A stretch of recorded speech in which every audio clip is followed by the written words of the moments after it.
My name is Juliet Vaughn, and I walked into my sister's wedding alone, completely alone.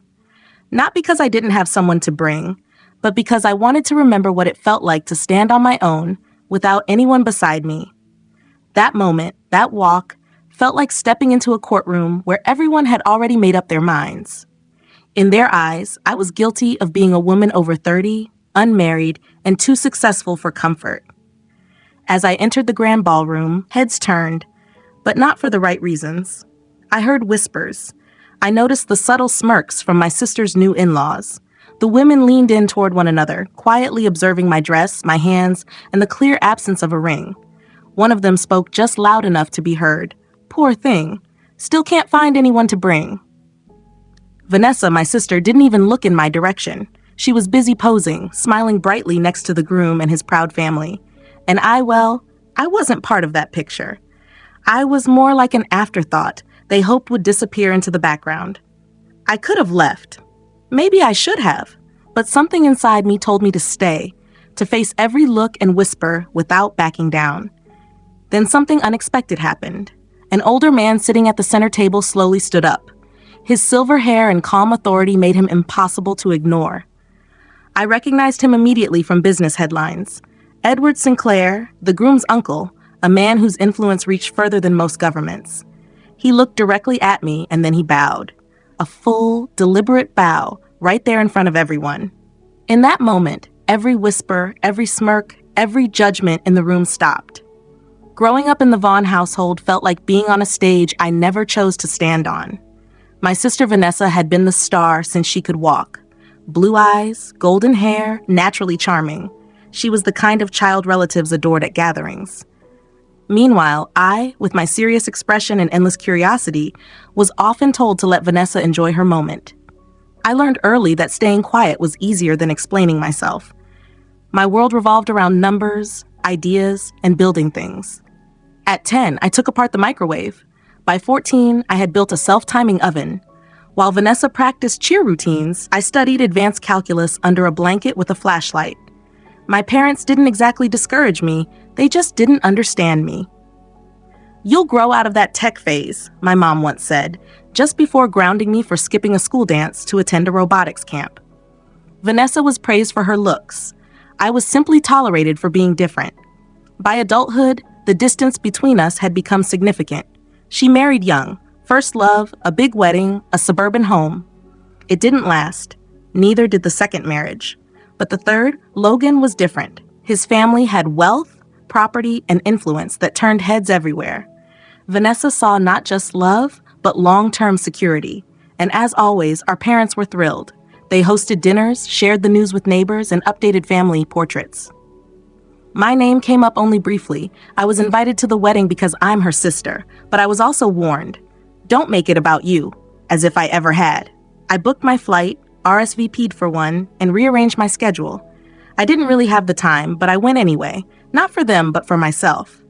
On the morning of the wedding, my mother called to remind me not to wear anything too bold or too formal.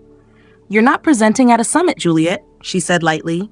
"This is a family event. Try to blend in." I responded calmly, "I'll do my best." Of course, I didn't blend in.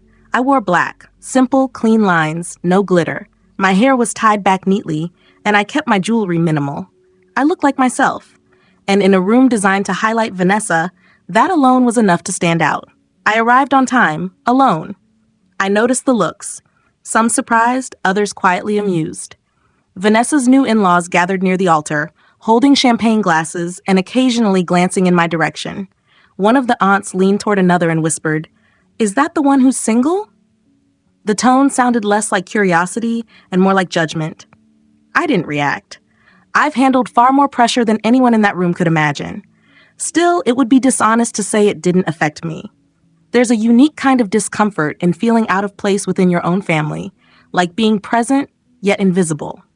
Vanessa walked past me during the pre-ceremony photos. She didn't stop. "Hi, Juliet," she said quickly, not waiting for a reply. So I found my seat quietly, alone, exactly as expected. What none of them expected, however, was Edward Sinclair. The ceremony itself was typical, carefully designed, expensive, and clearly made for social media. Vanessa and Logan exchanged vows beneath an oversized floral arch. There were drone cameras, a live string quartet, and even a flower girl brought in through a modeling agency. Everything was arranged to look flawless, including the guests seated for visual symmetry. I remained composed, applauding when appropriate, smiling when necessary. It wasn't until the reception that things truly became revealing. The venue had transformed into an elegant evening setting, complete with chandeliers, signature drinks, and customized details everywhere. Guests were seated at long tables, arranged almost like corporate hierarchies. I was placed toward the back, seated between two distant cousins who seemed surprised I had arrived alone. "I thought you'd have someone by now," one of them said while stirring her drink. "A woman like you, so accomplished." It sounded like a compliment, but the pause in her tone suggested otherwise. Vanessa sat at the front with Logan's family. Her in-laws surrounded her as if she were something valuable they had just secured. Her mother-in-law, Gloria, wore a fixed smile that barely moved. She hadn't spoken to me directly, but I noticed her glancing my way more than once. At one point, she leaned toward another guest and said, "She's the sister, right? The one who's always working." They laughed, quietly but noticeably. I excused myself and walked toward the bar. I was halfway through a ginger ale when I saw Vanessa approaching me, her smile controlled and tight. "I just wanted to check in," she said. "Make sure you're okay." "I'm fine. You seem, I don't know, distant." I blinked. "Vanessa, we haven't had a real conversation in 5 years."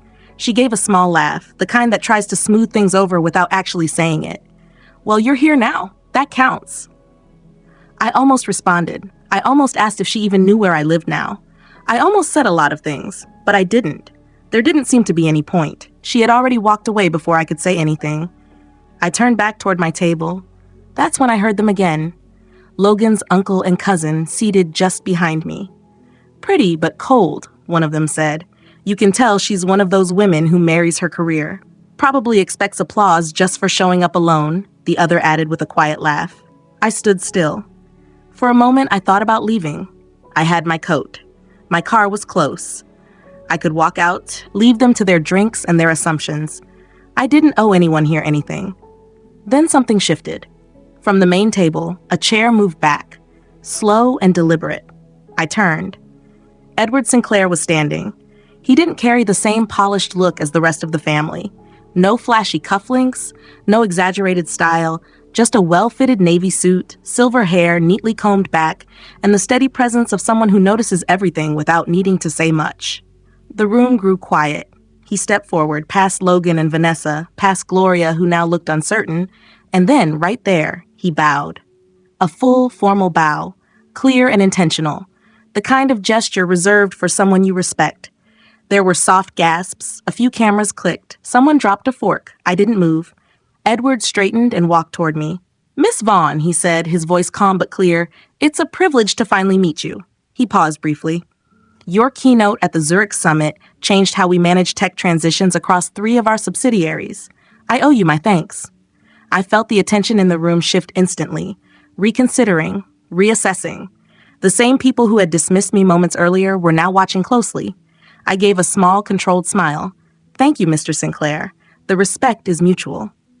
For the first time that evening, no one was laughing. They were listening. Edward didn't return to his seat. Instead, he signaled to a waiter, requested a glass of club soda, and asked if I would walk with him for a moment. I agreed, not out of flattery, but because I understood the impact of what had just happened, and I wanted it to settle properly. We stepped onto the stone terrace, away from the noise, the looks, and the quiet speculation. Edward moved at an unhurried pace, the kind that makes others adjust to him. "I meant what I said in there," he began. "I recognized you the moment you walked in." "That's interesting," I replied. "Most of your family didn't seem to." He gave a short laugh. "They wouldn't. They only know what they've been told. Vanessa's family, correct? They tend to focus on appearances." I didn't respond. I didn't need to. He continued, 3 years ago, your firm introduced a model for decentralized AI data recovery. My company, Winchester Group, was preparing to invest $180 million in a competitor. Your presentation in Zurich changed that decision." I paused. That information wasn't public. "It isn't," he said, but I make it a point to know who is actually influencing progress behind the scenes. I studied him. He wasn't just observing, he was evaluating. I assume you didn't mention this to Logan, I said. Edward smiled slightly. Logan struggles to manage his own email. He's a decent young man, but everything he has was handed to him. He hasn't had to build anything. He looked at me directly. You, Miss Vaughn, built everything from the ground up. That stayed with me, because it was true. While Vanessa focused on appearances, I was building systems, pitching ideas, and working through uncertainty. I spent nights writing code, managing risk, and pushing forward without guarantees. I didn't just stay in the market, I helped shape parts of it. But to my family, none of that mattered. It wasn't visible. It didn't fit their idea of success. When we returned to the ballroom, the atmosphere had changed. People who had ignored me earlier now adjusted in their seats. A few even stood as I approached, unsure of how to react. Gloria looked visibly uncomfortable. Logan seemed unsettled. Vanessa looked frustrated. She approached me as I sat down. What was that about? She asked, her polite smile fixed in place. I looked up at her, steady and direct. That was someone recognizing what you never did. Her expression tightened. You couldn't let me have one day, could you? I almost laughed. One day, Vanessa, you've had a lifetime. I simply showed up. She didn't respond. She turned and walked away, her steps quick, her grip on the bouquet unsteady. The speeches began soon after, standard toasts, light jokes, familiar stories. I remained quiet. Edward stayed at my table, occasionally making low remarks that most people didn't follow. Then came the final toast, Logan's father. He spoke about love, marriage, and family. But toward the end, he made a point of looking in my direction. And of course, he said, raising his glass, to all the family members who joined us tonight, even those who prefer the boardroom over the ballroom. There were a few restrained smiles in the room. A few quiet chuckles followed. Edward didn't react. He set his glass down and stood again. I'd like to add something, he said. It takes very little effort to inherit wealth, and even less to marry into it. But the woman sitting beside me tonight, Juliet Vaughn, has done neither. She has created value where there was none. She has earned respect in rooms most of you will never enter. So if we're raising glasses tonight, mine is for her. The room fell silent again, and this time no one looked amused. When Edward made that toast, I didn't smile. I didn't look around for approval. I kept my eyes on the table, one hand lightly holding my glass, the other still. There is something more meaningful than praise. It's being understood. And in that moment, I knew someone in that room finally saw me. It just wasn't my family. They shifted in their seats, avoided eye contact. Vanessa looked like she wanted to react but held back, unwilling to disrupt the moment. My parents sat frozen, wearing polite expressions that didn't reflect what they felt. They didn't know whether to feel proud or uncomfortable. I could see it clearly. My father trying to recall what I had explained to him years ago about my work. My mother likely remembering an article someone once sent her, one she never read. For years, they had reduced me to a warning. Don't be like Juliet, too distant, too driven, too alone. Now, with others recognizing my work, they couldn't adjust fast enough. But I wasn't there for their approval. The truth is, for a long time I wanted them to see me. I wanted my mother to speak about me with the same pride she had for Vanessa's lifestyle. I wanted my father to ask about my projects, not my personal life. I wanted genuine interest, not forced acknowledgement. Eventually, I stopped expecting it. I focused on my work. I traveled, I took risks, I failed, succeeded, and failed again. I built a life that had meaning on its own terms. And in doing that, I stopped waiting for their validation. This wedding was meant to reinforce their version of a perfect family story, the daughter marrying into wealth and the other attending quietly in the background. But I am not a background figure. I define my own direction. And if they couldn't recognize that, I was no longer responsible for explaining it. Later that evening, after the music resumed and the conversations picked up again, my mother approached me. Her steps were cautious. You look beautiful tonight, she said softly. Thank you, I replied. She hesitated before adding, we didn't know about all of this. Zurich, Mr. Sinclair. I know, I said. We're proud of you, Juliet. I met her eyes. Why now? She seemed confused. What do you mean? Why are you proud now? Because someone influential said I mattered, or because you actually believe it? She didn't answer. She reached for my hand and held it, as if that could make up for years of distance. I allowed it briefly, then stepped back. As I turned to leave the reception, Vanessa caught up with me. "I didn't know he knew you," she said. "Uncle Edward, I had no idea." "You never asked," I replied, "about my life, my work, anything." "That's not fair." "No, it's accurate." She looked away. "You always made me feel like I wasn't enough." I paused slightly. "That's interesting. You and Mom always made me feel like I was too much." That was the last thing we said to each other that night. I left alone, just as I had arrived, but this time, no one laughed. I didn't go back inside. While the celebration continued, music playing, glasses clinking, conversations filling the room, I stood outside under the night sky, watching the lights reflect across the windows. For the first time, I didn't feel like an outsider. I felt like someone who had stepped away at the right moment. A few guests passed by on their way to the valet. Some nodded politely. One man, a junior executive from a company I had acquired years earlier, approached me, slightly nervous. "I didn't realize you were that Juliet Vaughn," he said. I looked at him. "You still don't." He nodded awkwardly and walked away with his wife. A little later, Edward Sinclair joined me outside. His hands were in his coat pockets, his tie slightly loosened. He stood beside me without speaking. The silence was comfortable, more honest than anything inside. "I wasn't trying to create a scene," he said eventually. "I know," I replied. "You were correcting one." He gave a slight smile. "Some illusions need to be addressed." Then he offered something unexpected. Not a favor, but a real opportunity.